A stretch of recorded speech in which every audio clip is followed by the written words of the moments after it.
Hello everyone, ये हमारा part 11 है। मॉडर्न हिस्ट्री चल रही है, चैप्टर नंबर 6 स्पेक्ट्रम की बुक में religious and social reform movements. तो आज हम बात करेंगे इंडियन सोशल कॉन्फ्रेंस की। ठीक है, इससे पहले हमने टेम्पल एंट्री मूवमेंट जो है वो लास्ट लेक्चर में कवर किया था। तो देखते हैं स्लाइड्स में।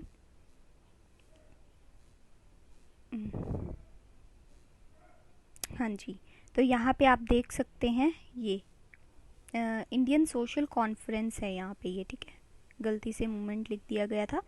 अच्छा, तो ये किसके द्वारा फाउंड किया गया था, ये आपको याद रखना बहुत ज़्यादा जरूरी है। MG Ranade and Raghunath Rao. ठीक है, और इन दोनों का नाम आप बिल्कुल भी नहीं भूलेंगे। और ये जो थी ये भी एनुअली ही जो है मिलती थी। इंडियन सोशल कॉन्फ्रेंस जो है एनुअली करवाई जाती थी, और जिसका जो फर्स्ट सेशन था वो आपका कब हुआ था, 1887 के अंदर मद्रास में। ठीक है, और जब इंडियन नेशनल कांग्रेस की मीटिंग थी उसी जगह पे ये हुई थी। ठीक है, वेन्यू मतलब इनका सेम था। ठीक है, ये याद रखेंगे। और इनका जो मेन फोकस था वो था जो सोशल इश्यूज हैं इम्पोर्टेंस के तौर पे जो लिए जाते हैं उनको फोकस करना, एंड उनके बारे में जो है कैसे हम सुधार ला सकते हैं। जैसे इंटर कास्ट मैरिज हो गई, आपका अपोस्ट पॉलीगैमी हो गई, कुलिनिज्म हो गया। ठीक है, तो ये सभी जो चीज़ें थी इनके अंदर इनका मेन एम था। और इन्होंने ही लॉन्च किया था एक प्लेज मूवमेंट भी। ठीक है, ये भी आपसे पूछा जा सकता है किसके द्वारा ये कराया गया था। To inspire the people to take a pledge against the, किसके अगेंस्ट में, चाइल्ड मैरिज।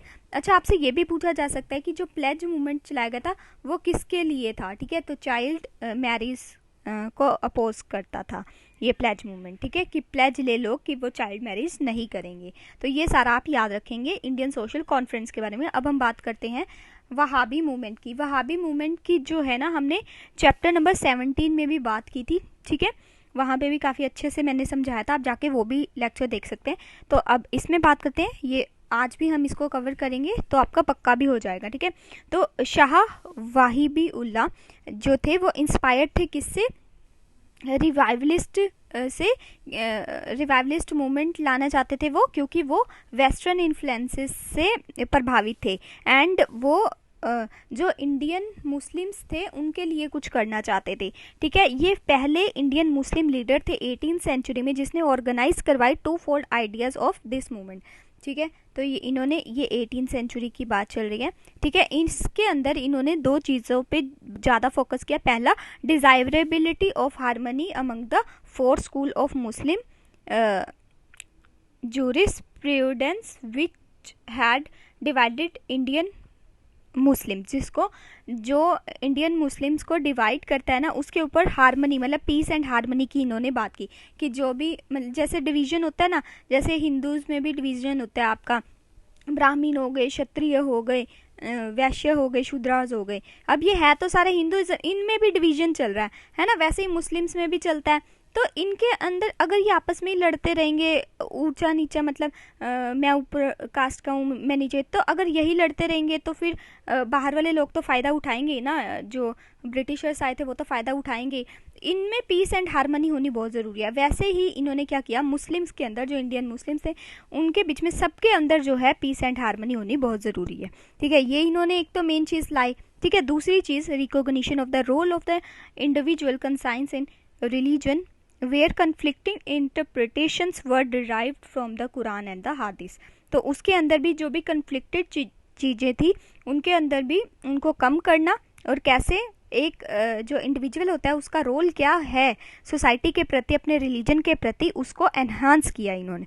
ठीक है, तो कुरान एंड हादिस के जो मेन चीज़ें थी उसको कैसे हम इंडिविजुअल के तौर पे ले सकते हैं, एंड कैसे अपनी सोसाइटी को अच्छा बना सकते हैं, तो ये इनके मेन रीजंस थे। अभी इसी में ही चल रहा है। तो जो टीचिंग थी वाहिबुल्लाह की वो कैसे पॉपुलराइज हुई, किन्होंने की, ये भी आपको याद रखना है। शाह अब्दुल अजीज़ एंड सैयद अहमद बारेवली। ठीक है, इन्होंने ये जो मूवमेंट था इसको पॉलिटिकल मतलब वो दिया, पर्सपेक्टिव दिया। ठीक है, India was considered to be इन्होंने ये कहा कि इंडिया जो है वो उसको कैसे कंसीडर किया जाता है, दर उल हर्ब, ठीक है। और इसका मतलब भी आपको याद रखना है, ये भी पूछा जा सकता है। तो इसका मतलब होता है लैंड ऑफ काफिर्स, लेकिन ये चाहते थे, वहाबीज चाहते थे कि इसको हम कन्वर्ट करना चाहते हैं किसमें, दर उल इस्लाम में, ठीक है। इसमें इस्लाम के ऊपर ही ज़्यादा फोकस दिया ये वाले मूवमेंट ने, ठीक है। तो ये आपका हो जाता है लैंड ऑफ इस्लाम। जो लैंड ऑफ काफिर्स है उसको किस में कन्वर्ट करना चाहते थे, ये लैंड ऑफ इस्लाम में, ठीक है। ये जो मूवमेंट था पहले तो सिख्स के द्वारा भी डायरेक्ट किया जाता था पंजाब के अंदर, लेकिन बाद में जब ब्रिटिश ने पंजाब को अनेक्स कर लेते हैं वो 1849 में, उसके बाद ये मूवमेंट जो है वो this movement were directed against the British, ठीक है। उसके बाद ये जो मूवमेंट था वो फिजल आउट हो गया था 1870s के अंदर, ठीक है। 1849 में तो ये इनके साथ ही था, मतलब चल रहा था, लेकिन 1870 तक ये ख़त्म हो चुका था, फेज आउट हो चुका था। उसके बाद हम बात करते हैं अपने टिट्टू मीर मूवमेंट की।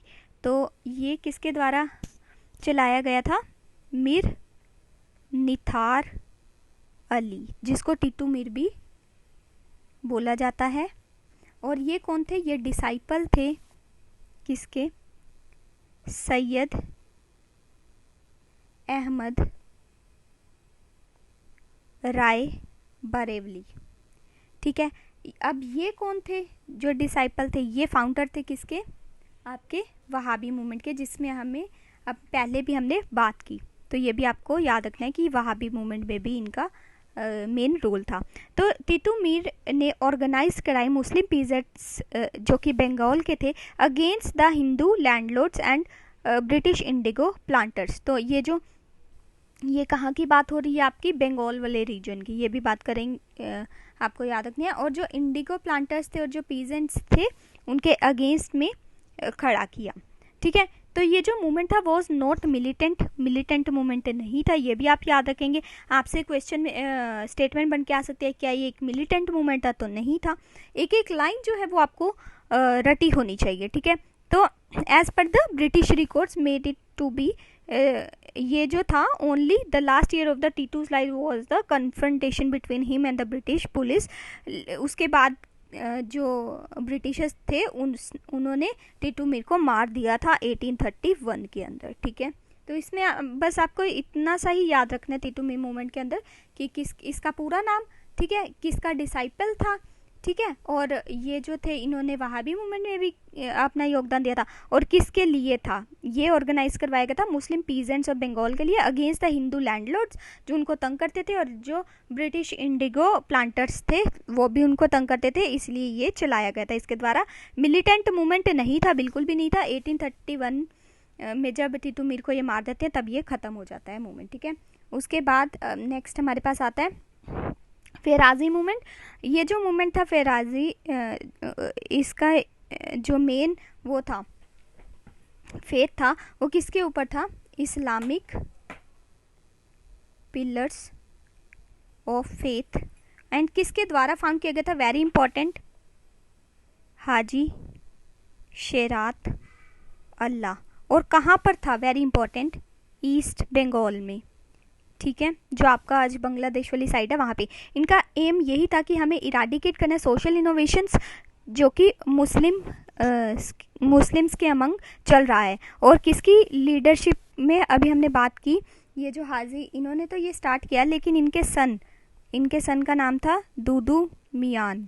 इन्होंने ये मूवमेंट को रेवोल्यूशनरी बना दिया 1840s के बाद। तो ये भी याद रखेंगे, इन्होंने तो सिंपली स्टार्ट किया था, इनके सर ने इसको रेवोल्यूशनरी टच दे दिया था, ठीक है। उसके बाद इन्होंने क्या किया, इस मूवमेंट को एज अ ऑर्गेनाइजेशन लेके चले from village to the provincial level. मतलब कहाँ तो ये विलेज से स्टार्ट हो रहा है, कहाँ ये पूरे काफ़ी लार्ज एरिया में प्रोविंशियल लेवल पर ये स्टार्ट हो जाता है with the Khalifa and at a deputy at every level में, हर जगह पर इसको ये लेके गए। कौन, दूदू मियान, ठीक है। इनके बेटे, किसके बेटे, हाजी शात अल्लाह के बेटे। उसके बाद इन्होंने ऑर्गेनाइज्ड करवाई पैरामिलिट्री फोर्सेस, ठीक है, armed forces with the club to fight the Hindu landlords and police. जो हिंदू लैंडलॉर्ड्स मुस्लिम्स को तंग कर रहे थे उनके खिलाफ इन्होंने ये स्टार्ट किया। लेकिन आगे चल के फिर दुदू मियान जो थे वो अरेस्ट हो जाते हैं और फाइनली बीच बीच में ये अरेस्ट हो जाते हैं, फिर उनको छोड़ दिया जाता है। लेकिन फाइनली 1847 के अंदर ये मूवमेंट ऑटोमेटिकली वीकन हो जाता है एंड फेज आउट हो जाता है। लेकिन मूवमेंट सरवाइव करता है कुछ कुछ जगहों पर जहाँ पे ये सिर्फ रिलीजियस मूवमेंट, अभी मैंने बताया ना पॉलिटिकली भी ये चलता है, लेकिन कुछ कुछ जब ये फेज आउट हो जाता है, लेकिन ऐसी बात नहीं है कि पूरा ही ख़त्म हो जाता है। कुछ जगह पर तो ये रिलीजियस मूवमेंट की तरह चलता ही है, पॉलिटिकल एंगल उस पर फिर नहीं रह जाता। लेकिन दुदू मियान की डेथ के बाद ये सब कुछ होता है, ठीक है। जब 1862 में दुदू मियान की डेथ होती है तो ये सिर्फ रिलीजियस मूवमेंट रह जाता है, पॉलिटिकल बिल्कुल ख़त्म हो जाता है एंगल उसमें, ठीक है। तो ये था सारा फेराजी मूवमेंट के बारे में। अब हम बात करते हैं अहमदिया मूवमेंट के बारे में, ठीक है। तो ये भी काफ़ी इम्पोर्टेंट है। तो ये मूवमेंट किसके द्वारा स्टार्ट करवाया गया? ये छोटे छोटे मूवमेंट्स जो है ना, ये आपको एटलीस्ट इनका किसने स्टार्ट करवाया और इनका एम क्या था, ये चीज़ें आपको बिल्कुल भी नहीं भूलनी है। तो ये मिर्ज़ा गुलाम अहमद के द्वारा 1889 के अंदर स्टार्ट करवाया गया। इनके जो मेन किसके ऊपर बेस था? लिबरल प्रिंसिपल्स के ऊपर, ठीक है। और ये डिस्क्राइब करता था standard bearer of the Mohammedan renaissance and Brahmo Samaj. अच्छा, ये मुस्लिम्स प्लस ये जो ब्रह्मो समाज के आइडियाज़ थे, जैसे जैसे ब्रह्मो समाज के आइडियाज़ थे ना, वैसे ये लेके चलते थे इसको, ठीक है। तो ये भी याद रखेंगे आप। एंड ये एक चीज़ के ऊपर फॉलो करते थे कि यूनिवर्सल रिलीजन होना चाहिए सभी ह्यूमैनिटी के लिए। एंड जिहाद को ये अपोज करते थे, वेरी इंपॉर्टेंट, जिहाद को ये अपोज करते थे, ठीक है। Sacred war against non Muslims जिसको बोला जाता है। ये जो मूवमेंट था वो वेस्टर्न आइडियाज़ के लिए काफ़ी ज़्यादा इन्फ्लुएंस था उससे, और लेके आना चाहता था मुस्लिम्स के लिए, और जो कि आगे चल के काफ़ी ज़्यादा मुस्लिम्स ने इसको अडोप्ट भी किया। मतलब ये स्प्रेड आउट इतना ज़्यादा हुआ था कि इसको अडोप्ट भी किया, ठीक है। तो ये कुछ बातें किसके द्वारा लाया गया था, कब लाया गया था, इसके प्रिंसिपल्स क्या हैं, तो ये आपको पता होनी चाहिए। और अपोज करता था जिहाद को, ठीक है। और ब्रह्मो समाज के जैसे ये बनाया गया था उसी की लाइंस के ऊपर, ठीक है। उसके बाद अब हम बात करते हैं sir Syed Ahmad Khan and the Aligarh movement. काफ़ी इंपॉर्टेंट है, इसको ध्यान से सुनेगा।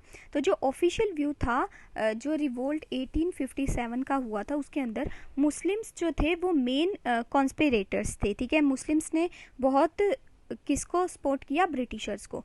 ये व्यू जो है वो स्ट्रेंथन करता है एक्टिविटीज़ ऑफ वहाबिस जो कि अभी हमने पढ़े थे, ठीक है। उसके बाद लेकिन बाद में क्या होता है कि जो ओपिनियन था got currency among the rulers that Muslims could be used as allies against the rising tide of the nationalist political activity represented among the foundation of the Indian National Congress। तो Britishers ने Muslims का फ़ायदा उठा के इस revolt को, जो कि 1857 वाला था, उसको बहुत ज़्यादा जो है कंट्रोल करने की कोशिश की, और इन्होंने साथ भी दिया। This war to be achieve through offers thoughtful of the concessions to the Muslims. उसके बाद क्या होता है कि एक सेक्शन मुस्लिम्स का एक सेक्शन जो कि सैयद अहमद खान द्वारा चलाया जाता है, एंड इस जो ये जो सैयद अहमद थे वो क्या करना चाहते थे कि ये जो मुस्लिम्स थे ये उसके मतलब वेस्टर्न इन्फ्लुएंसेस ऑफ एजुकेशन से पीछे ना रह जाएं, उसके ऊपर मेन फोकस इनका रहा कि एम्प्लॉयमेंट में भी मुस्लिम्स को जगह मिलनी चाहिए, एजुकेशन में भी मिलनी चाहिए। और ये कैसे होगा? अगर वो ट्रेडिशनल कुरान के बेसिस पे काम करते रहे तो उनको ये चीज़ें नहीं मिल पाएंगी। इसीलिए वो जो है वेस्टर्न एजुकेशन पर भी फोकस देते थे कि ये हमें अडॉप्ट करनी बहुत ज़्यादा ज़रूरी है। अब इनका जन्म जो होता है वो 1817 में होता है। ये काफ़ी अच्छी फैमिली, मुस्लिम फैमिली से, रॉयल फैमिली से ये बिलोंग करते थे, और ये मेंबर थे royalist judicial service of government के अंदर। इन्होंने 1876 में इनकी जो है वो रिटायरमेंट हो जाती है जुडिशियल सर्विसेज में जो ये थे। तो ये फिर बाद में क्या बन जाते हैं? मेंबर बन जाते हैं इंपीरियलिस्ट लेजिस्लेटिव काउंसिल के 1878 में, मतलब रिटायरमेंट के 2 साल बाद। उसके बाद इनको नाइटहुड भी मिलता है, ये वेरी इंपॉर्टेंट, ठीक है, आपको याद रखना है कब मिलता है, 1888 के अंदर। ये चाहते थे कि वेस्टर्न साइंटिफिक एजुकेशन पढ़ाई जानी चाहिए with the teachings of the Quran सभी मुस्लिम्स को, ताकि उनकी ग्रोथ अच्छे से हो सके, उनको एम्प्लॉयमेंट में फ़ायदा मिल सके। ठीक है, उन्होंने एडवोकेट किया एक क्रिटिकल अप्रोच एंड कैसे फ्रीडम ऑफ थॉट को हम जो है डेवलप कर सकते हैं, और सबसे इम्पोर्टेंट कि किसी के ऊपर डिपेंडेंस नहीं रखना है। ठीक है, चाहे वो ट्रेडिशन और कस्टम ही क्यों ना हो, तो हमें टाइम के साथ जो है वो वेस्टर्न इन्फ्लुएंसेस भी गेन करने चाहिए, अगर वो हमें कुछ अच्छा सिखाते हैं तो वो एक तरह के बहुत ही अच्छे एजुकेशनलिस्ट थे, ऑफिशियल थे। उन्होंने काफ़ी ज़्यादा स्कूल्स भी ओपन किए टाउन्स के अंदर, विलेजेस के अंदर। उन्होंने बुक्स भी ट्रांसलेट की उर्दू के अंदर। स्टार्ट किया Mohammedan Anglo Oriental College Aligarh के अंदर 1875 में। ठीक है, तो ये रब कर देती हूँ, अब मैं बताती हूँ आपको।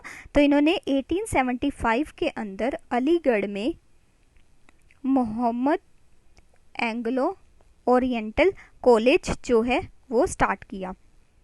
इन्होंने इम्प्रूव करने की कोशिश की जो पोजीशन थी वुमेन्स की, जो कि उस टाइम पे बहुत ही बुरी थी, और डिवोर्स इजीली नहीं मिल पाता था, तो उसके ऊपर भी इजी डिवोर्स की भी इन्होंने बात की। कंडेम्ड किया जो पीरी एंड मुरीदी का सिस्टम था। अच्छा, ये भी पूछा जा सकता है कि इन्होंने किसने कंडेम्ड किया था मीरी एंड मुरीदी सिस्टम को, तो सर सैयद अहमद खान ने। और ये बिलीव करते थे in the fundamental underlying the unity of religious, ठीक है, एंड प्रैक्टिकल मोरालिटी में ये बिलीव करते थे। एंड इन्होंने ये भी सिखाया कि बेसिक कॉमोडिटी हिंदू मुस्लिम इंटरेस्ट की अगर वो साथ मिलके रहे तो बहुत ही अच्छी वो बन सकती है। इन्होंने आर्ग्यू किया अब एजुकेशन जॉब, मैं पहले ही बार बार बोल रही हूँ कि एजुकेशन जॉब एम्प्लॉयमेंट इसके ऊपर की हिंदूज़ के साथ, जैसे हिंदूज़ की ग्रोथ हो रही है वैसे ही मुस्लिम्स की भी ग्रोथ हो। ठीक है, इन्होंने अपोज किया पॉलिटिकल एक्टिविटी जो कि मुस्लिम द्वारा की जा रही थी। एंड वुमेंस के लिए मैंने आपको पहले ही बताया कि वुमेंस की डेवलपमेंट के लिए भी इन्होंने बात की। तो अभी हम कुछ इनकी मैगजीन्स देख लेते हैं कौन कौन सी थी। तो तहदीब उल अखलक, ठीक है, इसका मतलब होता है improvement of manners and morals. ठीक है, मैंने आपको बताया ना ये मोरल्स की बहुत बात करते थे, तो मोरल्स की बात करते थे, तो उन्होंने ये मैगजीन इनकी आप याद रखेंगे कि कौन सी लिखी थी, ये प्रोपोगेट किया इसमें सोशल आइडियाज़ को। ठीक है, तो ये सारा कुछ जो भी मैंने अभी तक आपको बताया ये सारा सर सैयद अहमद खान के बारे में था। अब हम इनके अलीगढ़ मूवमेंट की बात कर लेते हैं। तो ये जो मूवमेंट था वो बहुत ही लिबरल था, मॉडर्न ट्रेंड का था। ठीक है, और इसमें किसके ऊपर बेस्ड था ये, Mohammad Anglo Oriental College Aligarh में जो इन्होंने बनाया था उसके ऊपर। तो इन्होंने इनके जो एम्स थे वो क्या क्या थे, पहला कि मॉडर्न एजुकेशन देनी है मुस्लिम्स को।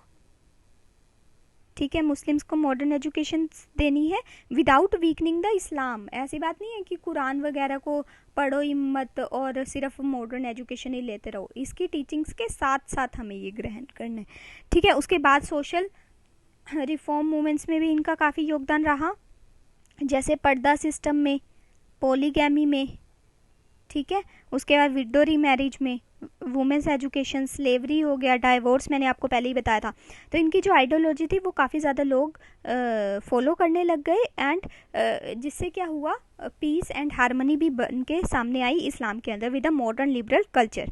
ठीक है, ये चाहते थे कि सोशो कल्चरल आइडेंटिटी जो है मुस्लिम्स की मॉडर्न लाइन के ऊपर डेवलप हो। तो ये जो अलीगढ़ मूवमेंट था उसने इन सभी चीज़ों को कल्टिवेट किया, एंड ये अलीगढ़ जो था फिर वो सेंटर बन गया religious and the cultural revival of the Muslim community. तो ये सारा था आपका अलीगढ़ मूवमेंट के बारे में। और सर सैयद अहमद खान के बारे में मैंने पहले भी आपको एक स्टोरी बताई थी कि ये जो सैयद अहमद खान थे, एक बार ही इनके साथ क्या होता है कि मैंने आपको पहले ही बताया कि ये अच्छे घर से बिलोंग करते थे। तो इनकी मम्मा थे घर पे, और इनके जो नौकर थे वो थोड़े से आप मान लीजिए काफ़ी एज के थे, तो उन्होंने क्या किया, इन्होंने सर सैयद अहमद खान ने उनको किसी कारण से थप्पड़ मार दिया। तो अब वो बड़ी उम्र के थे और ये छोटे, तो इनकी माँ ने इनसे बातचीत करना बंद कर दिया और बहुत डांटा और इनको घर से भी निकाल दिया। फिर ये अपनी मासी के घर पे रहते हैं। तो जब ये अपनी मासी के घर पे रहते हैं तो इनकी मासी जो है वो इनको वापस उनके घर छोड़ने आती है। तो इनकी मम्मी मना कर देती है कि नहीं, इसको बिल्कुल भी अक्ल नहीं है कि कैसे बड़ों से बिहेव करते हैं। तो क्या होता है कि वो जो बूढ़े अंकल इनके घर में काम कर रहे थे, जिनको इन्होंने थप्पड़ मारा था, तो ये वो जो है वो कहते हैं कि कोई बात नहीं, बच्चा है, रहने दो। तो इन्होंने बोला, इनकी मम्मी ने बोला कि अगर ये अंकल, ये जो उनके घर काम करते थे, अगर वो तुम्हें माफ़ कर देंगे तो मैं तुम्हें माफ़ करूँगी, अदरवाइज़ मैं तुम्हें कभी माफ़ नहीं करूँगी कि तुमने मैंने, मतलब उनको ये लग रहा था कि मैंने तुम्हें ये सिखाया है कि ऐसे बिहेव करना है। तो तब से, मतलब ये इंसिडेंट से उनका जो दिल था वो इतना, मतलब वो हो गया, सॉफ्ट हो गया कि किसी के बारे में भी वो कभी भी हाथ क्या उठाना, किसी को गलत भी नहीं बोलते थे। मतलब ये स्टोरी मैंने कहीं पे पढ़ी थी तो मैंने आपके साथ शेयर कर दी। मैंने पहले भी ये स्टोरी सेम किसी और वीडियो में भी शेयर की हुई है। तो आप मेरे लेक्चर्स जो हैं वो कॉन्टीन्यूसली देखते रहिए एंड शेयर भी ज़रूर करिए। देखिए, मैं सब्सक्राइब करने के लिए आपको बिल्कुल भी नहीं कहती हूँ, आप शेयर कर दीजिए, किसी का भला ही हो जाएगा, कोई ये वीडियोस पढ़ेगा तो। ठीक है, अगर आपको कुछ सजेशंस देने हैं तो कमेंट बॉक्स जो है वो खुला हुआ है। एंड देवबंद मूवमेंट जो है इसको हम नेक्स्ट लेक्चर में पढ़ेंगे, नहीं तो लंबा हो जाएगा। ठीक है, थैंक यू।